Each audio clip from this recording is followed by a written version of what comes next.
खबरों का सिलसिला बढ़ाते हुए गुजरांवाला से खबर शामिल करते चलें कि गुजरांवाला सेंट्रल जेल में इंस्पक्टर जेल खाना जात पंजाब मिर्जा सलीम बेग ने सालाना इंस्पेक्शन की। मजीद जानते हैं इस रिपोर्ट। आज गुजरांवाला सेंट्रल जेल में इंस्पक्टर जेल खाना जात पंजाब मिर्जा सलीम बेग ने सालाना इंस्पेक्शन की। जेल आमद के मौका पर इन्हें जनरल सलामी दी गई। इन्होंने परेड का मुआयना किया और इसके बाद जनाब IG जेल खाना जात ने अंदरून जेल का भी मुकम्मल मुआयना किया।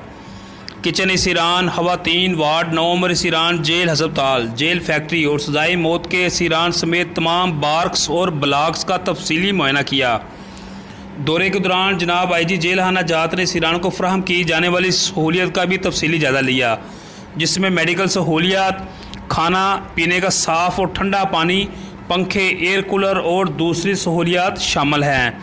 IG जेल खाना जात ने जेल मुलाजमीन और इसीरान के मसाइल भी सुने और इनके हल के लिए मौका पर अहकाम जारी किए और इन्होंने सेंट्रल जेल गुजरांवाला की मजमूई सूरत हाल पर इत्मीनान का इजहार भी किया और सुप्रिटेंडेंट जेल साजिद बेग और deputy superintendent jail Azhar Cheema और चीफ चक्कर अरशद गुमर और दीगर स्टाफ